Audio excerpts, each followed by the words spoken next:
मैं CS पटेल बृहन मुंबई महानगर पालिका वर्चुअल क्लास की ओर से आप सबका हार्दिक स्वागत करता हूं। बच्चों, वैश्विक महामारी के चलते इस वर्ष पठन पाठन का कार्यक्रम प्रभावित हो रहा है। ऐसे में हमारी बृहन मुंबई महानगर पालिका ने प्रत्येक विद्यार्थी तक ऑनलाइन शिक्षण पहुंचाने की व्यवस्था की है। तो आइए बच्चों शुरू करते हैं। सुस्वागतम बच्चों, कक्षा 7 में आज हम बात करेंगे इस इतिहास की। तो स्क्रीन पर आप देख पा रहे हैं इतिहास और नागरिक शास्त्र की पाठ्य पुस्तक। जिस बच्चों आज हम पढ़ेंगे, आज का विषय है इतिहास यानी हिस्ट्री। और बच्चों आज का पाठ है 13वां पाठ, महाराष्ट्र का सामाजिक जीवन भाग 1, life of the people in Maharashtra part 1 की हम बात करेंगे। तो बच्चों मैं CS Patel virtual training centre MCGM Mumbai से। आइए बच्चों आगे बढ़ते हैं।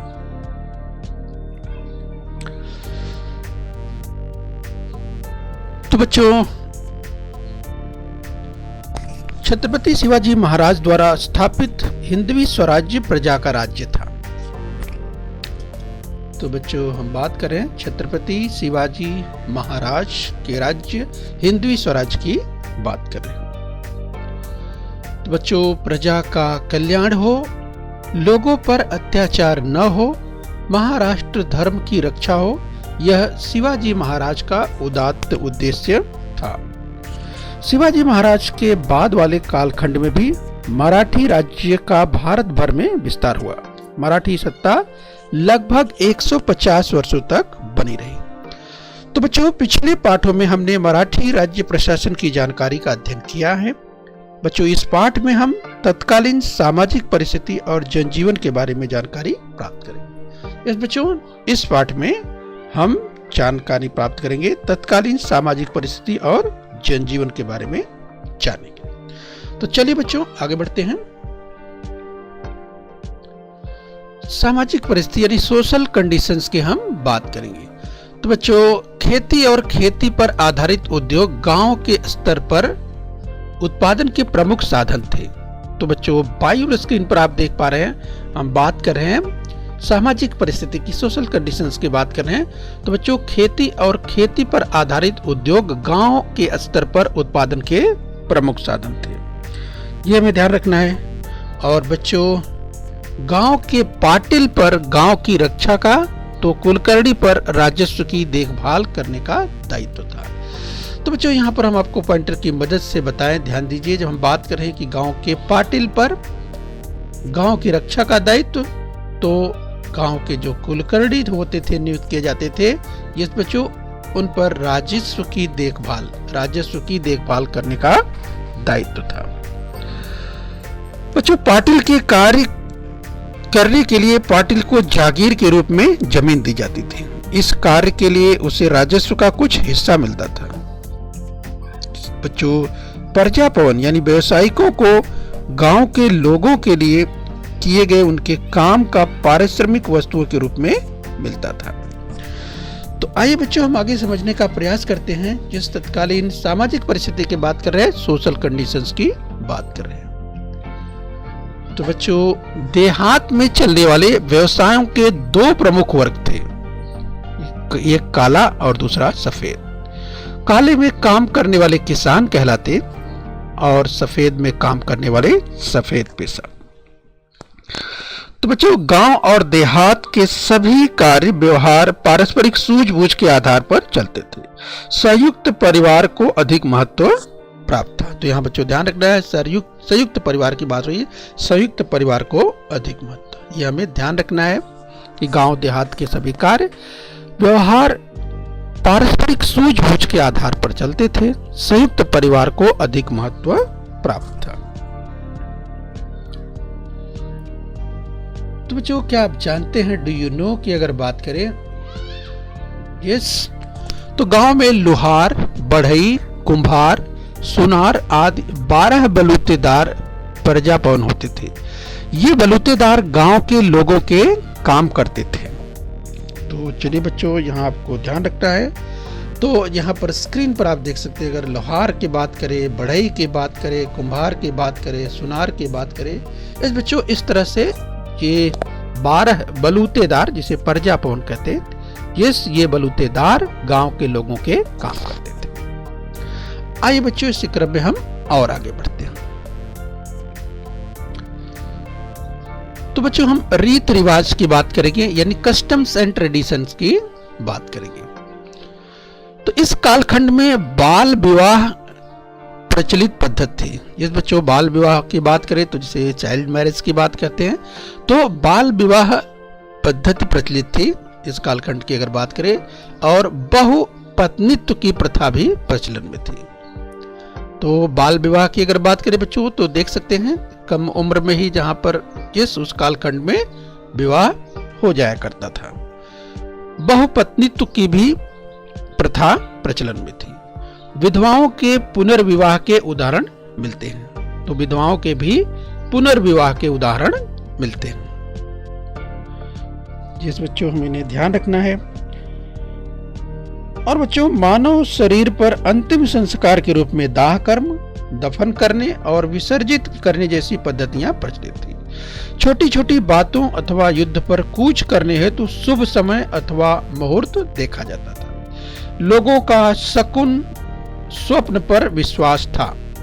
बच्चों, अगर उस काल की हम बात कर रहे हैं, आइए हम रीति रिवाज की जब बात कर रहे हैं कस्टम्स की, तो और आगे जानते हैं इस कस्टम्स एंड ट्रेडिशंस की हम बात कर रहे हैं। ईश्वर अथवा ग्रहों का प्रकोप न हो, इसलिए अनुष्ठान किए जाते थे। इस बच्चों ये हमें ध्यान रखना है। दान धर्म किया जाता था। ज्योतिष पर लोगों की श्रद्धा थी। और बच्चों, वैज्ञानिक दृष्टि और सोच का अभाव था।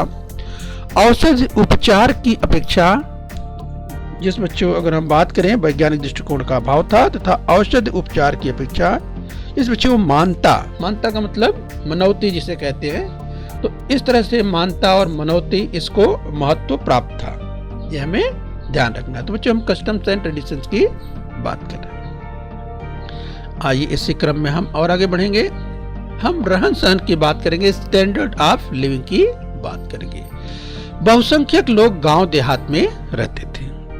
राइट बच्चों, ध्यान रखिए, बहुसंख्यक लोग गांव देहात में रहते थे। तो उन्हें बाहर से केवल नमक मंगवाना पड़ता था। तो बच्चे यहां पर समझ सकते हैं कि उन्हें बाहर से केवल नमक मंगवाना पड़ता था। अगर इसकी बात करें बच्चों उसी क्रम में आगे की, तो किसानों की आवश्यकताएं सीमित थी। किसान ज्वार, बाजरा, गेहूं, मड़ुआ, मकई, चावल आदि अनाज उपजाते थे। इस बच्चों तो यहाँ पर बात करें ज्वार, बाजरा, गेहूं, मड़ुआ, मकई, चावल इस इत्यादि अनाज उपजाते थे।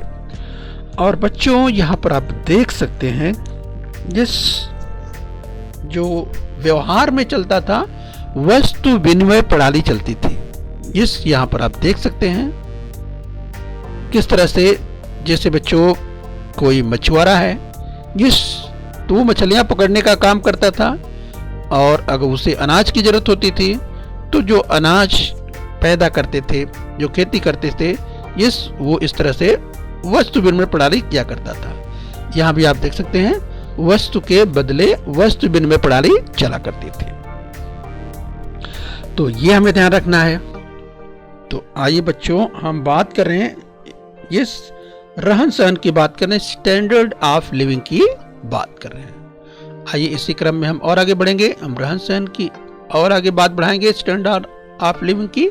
तो प्रतिदिन के भोजन में भाकरी, प्याज, चटनी और सूखी सब्जी का समावेश था। तो बच्चे स्क्रीन पर आप देख सकते हैं, अगर भाकरी की बात करें, कांदा यानी प्याज की बात करें, सूखी सब्जी की बात करें, तो प्रतिदिन के भोजन में भाकरी, प्याज, चटनी और सूखी सब्जी का समावेश था। गांव देहात के मकान सादे मिट्टी और ईंटों से बने होते थे। जैसे अगर गांव देहात के मकानों की बात करें तो गांव देहात के मकान सादे मिट्टी और ईंटों से बने होते थे। और बच्चों शहरों की बात करें, तत्कालीन अर्थात उस समय के शहरों में एक मंजिला अथवा दो मंजिला वाड़े अर्थात कोठियां हुआ करती थी। इस बच्चों उस समय के मकान एक मंजिला 2 मंजिला, इस तरह से कोठियां हुआ करती थी, वाड़े हुआ करते थे। तो ये हमें ध्यान रखना है। संपन्न वर्ग के लोगों के भोजन में दाल भात, रोटी, सब्जियां, कचूमर, दूध, दही ये पदार्थ हुआ करते थे, राइट। तो अगर हम संपन्न लोगों की बात कर रहे हैं, वहीं पुरुषों की बात करें बच्चों तो पुरुष धोती, कुर्ता, अंगरखा, मुंडासा धारण किया करते थे। और महिलाओं की बात करें तो महिलाएं लुगड़ा, जैसे 9 गज की साड़ी, इस इत्यादि जो है स्त्रियों की पोशाक हुआ करती थी। तो बच्चों हम बात कर रहे हैं किसके, रहन सहन की बात कर रहे हैं, स्टैंडर्ड ऑफ लिविंग की बात कर रहे हैं। तो आइए इसी क्रम में हम और आगे बढ़ेंगे। आइए बच्चों हम 30 त्योहारों की बात कर ले, फेस्टिवल्स की बात कर रहे हैं। उस कालखंड में इस बच्चों हम बात करेंगे 30 त्योहारों की, यानी फेस्टिवल्स की बात करेंगे। तो लोग गुड़ी पाड़वा, नाग पंचमी, बैल पोड़ा यानी बैलों की पूजा, दशहरा, दीपावली, मकर संक्रांति, होली, ईद जैसे 30 त्योहार मनाते थे। तो ये ध्यान रखना है। और बच्चों अगर इसी क्रम में हम और आगे बताएं तो पेशवाओं के शासन काल में गणेशोत्सव बड़े पैमाने पर मनाया जाता था। उसका स्वरूप घरेलू था, राइट। ध्यान रखना है बच्चों, पेशवाओं के शासन काल में गणेशोत्सव बड़े पैमाने पर मनाया जाता था, उसका स्वरूप घरेलू था, ये हमें ध्यान रखना है। पेशवा स्वयं गणेश भक्त थे, अतः गणेशोत्सव को महत्व प्राप्त हुआ। प्रतिवर्ष यह उत्सव भाद्रपद महीने की चतुर्थी से लेकर अनंत चतुर्दशी तक चलता था। और बच्चों 3.5 शुभ और उत्तम मुहूर्तों में से दशहरा एक शुभ मुहूर्त माना जाता है। लोग दशहरे के दिन से शुभ कार्य प्रारंभ करते हैं और इस दिन शस्त्रों और औजारों की पूजा की जाती है। सीमोल्लंघन करते, एक दूसरे को समी के पत्ते देते। तो बच्चों हम बात कर रहे हैं 30 त्योहारों की बात कर रहे हैं। दशहरे के बाद मराठे युद्ध अभियान पर निकलते। दीपावली में बलि प्रतिपदा यानी दीपावली पड़वा और भाई दूज विशेष रूप से मनाए जाते थे। और बच्चों इतना ही नहीं, गांव में मेले लगा करते थे। इस गांव देहात में मेले लगते थे और मेलों में दंगल, कुश्ती, अखाड़े भी चलते थे। तो बच्चों हम बात करें किसकी, 30 त्योहार यानी फेस्टिवल्स की बात कर रहे हैं। तो बच्चों गुड़ी पाड़वा के दिन गुड़ी अर्थात धार्मिक ध्वज खड़ी कर यह त्योहार मनाया जाता है। इस बच्चों हम बात कर रहे हैं गुड़ी पाड़वा की। उत्सव पर्वों में नृत्य, गान, डफ जिसे चंग कहते हैं, गीत यानी डफ के गीत, तमाशा यानी नौटंकी आदि मनोरंजन के कार्यक्रम होते थे। इसके अलावा अगर बच्चों हम बात करें, हमने कहा कि ये तमाशा यानी नौटंकी, लोकनाट्य, मनोरंजन के ये लोकप्रिय जो साधन थे बच्चों, इस तरह से 30 त्योहारों के अवसर पर इस तरह के कार्यक्रमों का आयोजन किया जाता था। ये तमाशा, नौटंकी, लोकनाट्य मनोरंजन का लोकप्रिय प्रकार था, इसे हमें ध्यान रखना है। और सामने बच्चों स्क्रीन पर आप देख सकते हैं, अगर बैल पोड़ा की बात करें, बैलों की पूजा का जो त्योहार मनाया जाता था, ये बच्चों स्क्रीन पर आप देख सकते हैं, उससे संबंधित एक चित्र आपको दिखाई दे रहा है। आइए बच्चों इसी क्रम में हम और आगे बढ़ेंगे। तो बच्चों हम बात करेंगे अभी शिक्षा, उस काल पद्धति यानी उस काल में शिक्षा पद्धति किस तरह थी, यानी एजुकेशन का सिस्टम किस तरह का था, वो हम समझने का प्रयास करें। इस कालखंड में शिक्षा पद्धति में पाठशालाओं और मदरसों का स्थान था। घर में ही लेखन, पठन, हिसाब किताब रखने की शिक्षा मिल जाती थी। मोड़ी सर्राफा या घसीटा लिपि का उपयोग लेन देन और व्यापार में किया जाता था। तो बच्चों हम बात कर रहे हैं मोड़ी लिपि की बात कर रहे हैं, मोड़ी स्क्रिप्ट की बात कर रहे हैं। तो स्क्रीन पर दाहिनी ओर आप देख सकते हैं मोड़ी लिपि कुछ इस तरह की होती थी। तो स्क्रीन पर आप देख पा रहे हैं मोड़ी लिपि। तो मोड़ी लिपि का उपयोग लेन देन और व्यापार में किया जाता था। तो बच्चों ये हमें ध्यान रखना है। बच्चों अध्ययन कर रहे हैं शिक्षा पद्धति की बात कर रहे हैं। आइए बच्चों इसी क्रम में और आगे बढ़ेंगे और हम देखेंगे यातायात यात्रा की बात करेंगे, यानी बच्चों हम बात करेंगे ट्रेवल्स एंड कम्युनिकेशन की बात करेंगे। तो बच्चों बात करें घाट मार्ग सड़क, नदी पर बने पुल द्वारा यातायात चलता था। तो आप देख सकते हैं, अगर घाट मार्ग की बात करें बच्चों, तो आप देख सकते हैं ये किस तरह से ये घाट मार्ग आपको दिखाई दे रहा है बच्चों। पर्वतीय पठारी क्षेत्रों में इस तरह के घाट मार्ग, सड़क, नदी पर बने पुल द्वारा यातायात चलता था। इस बच्चों तत्कालीन परिस्थिति की बात हो रही है। अनाज, वस्त्र, माल सामान की ढुलाई बैलों की पीठ पर, इस बच्चों बैलों की पीठ पर की जाती थी और नदी पार करने के लिए नाव का उपयोग किया जाता था। तो बच्चों हम बात कर रहे हैं यातायात, यात्रा की बात कर रहे हैं। यस, तो नदी पार करने के लिए नाव का उपयोग किया जाता था। चिट्ठी पत्रों को ले जाने यानी लाने और ले जाने का कार्य सारणी सवार और दूत अथवा हरकारा करते थे। इस बच्चों चिट्ठी पत्रों को पहुंचाने यानी ले जाने का और पहुंचाने का जो कार्य था वो सारणी सवार और दूत अथवा हरकारा जिसे कहते थे। इस बच्चों पूछा जा सकता था, है ध्यान रखना आपको कि चिट्ठी पत्री को ले जाने ले आने का जो कार्य था सारणी सवार और दूत अथवा जिन्हें हरकारा भी कहते थे, इस बच्चों ये कार्य किया करते थे। तो ये हमें ध्यान रखना है। आइए बच्चों इस क्रम में हम और आगे बढ़ेंगे और हम देखेंगे, इस बच्चों आगे हम देखेंगे खेल की बात करेंगे, स्पोर्ट्स की बात करेंगे। तो इस कालखंड में विभिन्न प्रकार के खेल खेले जाते थे। खेल मनोरंजन के साधन थे। कुश्ती और युद्ध कला जैसे खेल लोकप्रिय थे। इस बच्चों कुश्ती और युद्ध कला जैसे खेल लोकप्रिय थे, जिसमें अगर हम बात करें बच्चों मल्लखंभ, दंड, कुश्ती लड़ना, गतका फरी चलाना, बोथाड़ी घुमाना जैसे खेल खेले जाते थे। तो बच्चों बाहर स्क्रीन पर आप देख सकते हैं, आपको दिखाई दे रहा है मल्लखंभ। देखिए खेल का एक प्रकार किस तरह से मल्लखंभ की बात करें, और यहाँ पर आप देख सकते हैं बच्चों एक चित्र आपको दिखाई दे रहा है कुश्ती लड़ते हुए। यस, तो इस तरह से बच्चों मल्लखंभ, दंड, कुश्ती लड़ना, गतका फरी चलाना, बोथाड़ी घुमाना, इस तरह के खेल खेले जाते थे। इस बच्चों हम बात कर रहे हैं खेलों की। इसके अलावा बच्चों हुतुतु, खो खो, आट्या पाट्या जैसे मैदानी खेल ये भी खेले जाते थे। इसके अलावा बच्चों चौसर या गंजीफा, शतरंज जैसी भीतरी खेल, मतलब बच्चों भीतरी का मतलब इंडोर, मतलब जो घर में खेले जाते थे उसे बच्चों भीतरी खेल कहते हैं। यस, तो इस तरह के खेल की हमने बात की। यस बच्चों, जैसे चौसर या गंजीफा या शतरंज, इस तरह के इंडोर गेम्स यानी भीतरी खेल हुआ करते थे। आइए बच्चों इसी क्रम में हम और आगे बढ़ते। तो अभी हम खेल का अध्ययन कर रहे थे, अब हम जानेंगे बच्चों धर्म तथा आचार विचार, रिलीजन एंड कंडक्ट की बात करेंगे। जिस बच्चों इस कालखंड में हिंदू और मुस्लिम ये दो प्रमुख धर्म दिखाई देते हैं।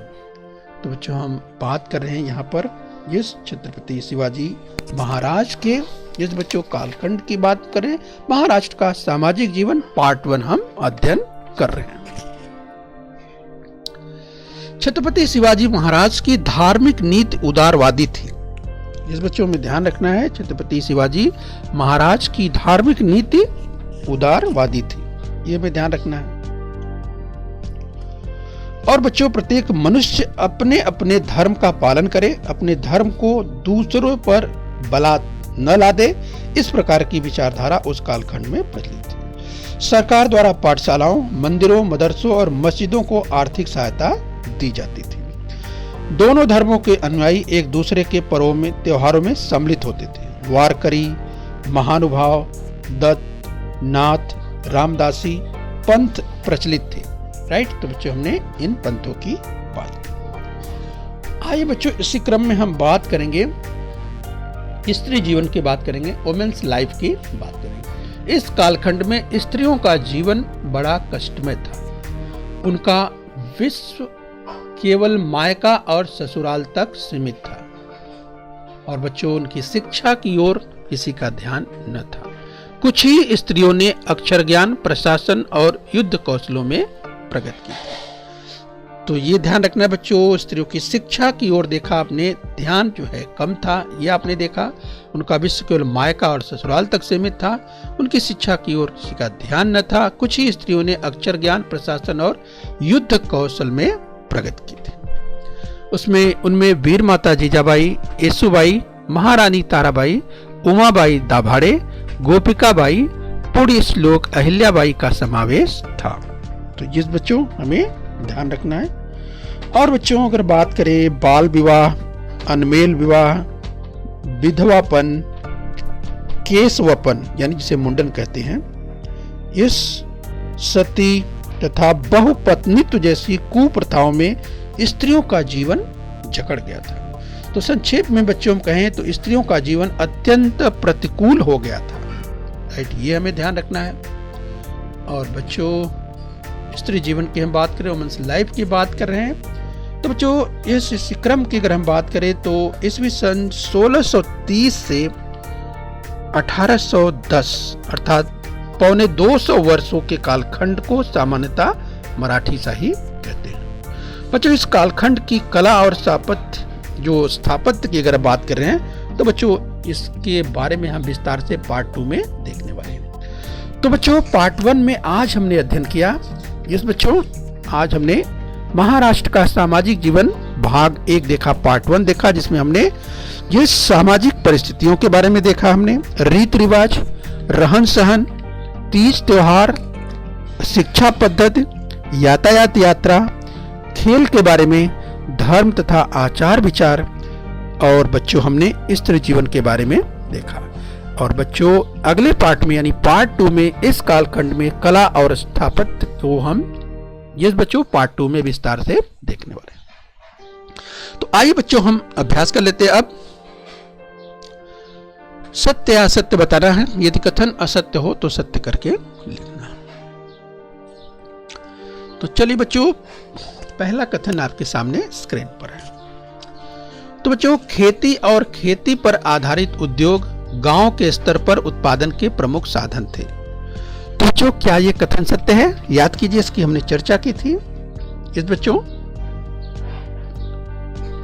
खेती और खेती पर आधारित उद्योग गांव के स्तर पर उत्पादन के प्रमुख साधन थे।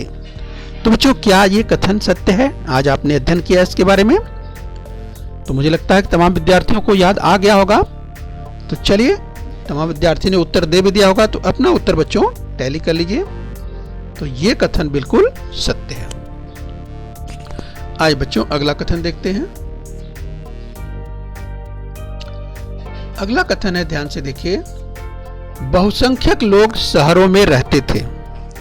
याद कीजिए बच्चों, हमने जब रहन सहन का अध्ययन किया था, यानी स्टैंडर्ड ऑफ लिविंग की जब हमने बात की थी, तो हमने बहुसंख्यक लोगों के बारे में बात की थी कि बहुसंख्यक लोग कहाँ रहते थे। जिस उस कालखंड की हम बात कर रहे हैं। तो बच्चों आपको याद आ गया होगा, यहाँ पर क्या लिखा गया कथन में? बहुसंख्यक लोग शहरों में रहते थे। तो क्या यह कथन सत्य है? तमाम विद्यार्थियों को क्लिक कर गया होगा और उन्होंने उत्तर दे भी दिया होगा। तो चलिए आपका उत्तर क्या है बच्चों, मिलाइए। तो बच्चों ये कथन असत्य है। तमाम विद्यार्थियों ने समझ लिया होगा कि ये कथन तो असत्य है। यहाँ क्या कहा जा रहा है? बहुसंख्यक लोग शहरों में रहते थे। तो क्या बहुसंख्यक लोग शहरों में रहते थे? नहीं, असत्य है। तो बच्चों इस कथन को सत्य करके लिखना है। अगर कथन असत्य है, देखिए ऊपर लिखा है, यदि कथन असत्य हो तो सत्य करके लिखो। तो इस तरह से उसे सत्य करके लिखना है। तो बहुसंख्यक लोग कहाँ रहते थे? बहुसंख्यक लोग गांव देहात में रहते थे। तो बच्चों इस तरह से यहाँ पर शहरों हटा करके क्या लिखना है? गांव देहात। इस तरह से आपका कथन जो असत्य था उसे सत्य करके लिखना है। तो परीक्षा में इस तरह से पूछा जाता है बच्चों, इस तरह से आप लिख सकते हैं, बहुसंख्यक लोग गांव देहात में रहते थे। ठीक है बच्चों, तो चलिए हम आगे बढ़ेंगे, एक कथन और देखेंगे। ध्यान से देखिए स्क्रीन पर। अगला कथन है बच्चों, ध्यान से देखिए, लोग गुड़ी पाड़वा, नाग पंचमी, बैल पोड़ा यानी बैलों की पूजा, दशहरा, दीपावली, मकर संक्रांति, होली, ईद जैसे 30 त्योहार मनाते थे। तो क्या यह कथन सत्य है? इस बच्चों जरा फिर से सोचिए, लोग गुड़ी पाड़वा, नाग पंचमी, बैल पोड़ा यानी बैलों की पूजा, दशहरा, दीपावली, मकर संक्रांति, होली, ईद जैसे तीज त्योहार मनाते थे। तो क्या ये कथन सत्य है? इसकी चर्चा हमने की थी बच्चों। तो आपको ध्यान आ गया होगा इस बच्चों। तो चलिए अपना उत्तर टैली कीजिए। तमाम विद्यार्थियों ने उत्तर दे दिया होगा। इस बच्चों ये कथन बिल्कुल सत्य है। आइए बच्चों इसी क्रम में हम और आगे बढ़ लेते हैं। तो चलिए बच्चों अभी अंतिम कथन ले लेते हैं। ध्यान से देखिए, सत्य या असत्य बताना है। यदि कथन असत्य हो तो सत्य करके लिखना भी है।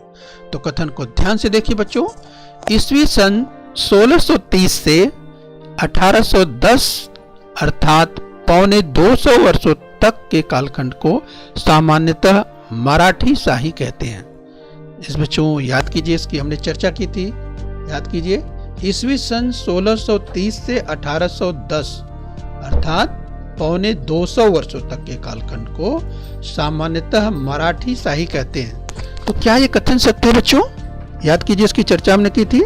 1630 से 1810 तो पौने 200 वर्षों के कालखंड को सामान्यतः मराठी शाही कहते हैं। तो बच्चों आपको याद आ रहा होगा, तमाम विद्यार्थियों ने उत्तर दे भी दिया होगा। तो चलिए बच्चों अपने उत्तर को टैली कीजिए। तो बच्चों ये कथन बिल्कुल सत्य है। तो बच्चों हम उम्मीद करते हैं आपने इस पाठ को अर्थात आज हमने पढ़ा बच्चों महाराष्ट्र का सामाजिक जीवन भाग 1 पार्ट 1 को आज हमने अध्ययन कर लिया है और पार्ट 2 को तो हम आगे विस्तार से देखने वाले हैं। इस बच्चों तो हम उम्मीद करते हैं आपने पाठ को अच्छी तरह समझ लिया है। तो बच्चों बृहन मुंबई महानगर पालिका के इस चैनल को सब्सक्राइब कर लीजिए और बच्चों अपने स्वास्थ्य का ध्यान रखिए और खूब मेहनत से पढ़ते रहिए। ओके बच्चों। बच्चों बृहन मुंबई महानगर पालिका के इस चैनल को सब्सक्राइब कर लीजिए और बेल आइकन प्रेस कर लीजिए। तो बच्चों हम उम्मीद करते हैं यहाँ तक आपने समझ लिया है। आगे फिर मिलेंगे। आज के लिए इतना ही। Thank you very much.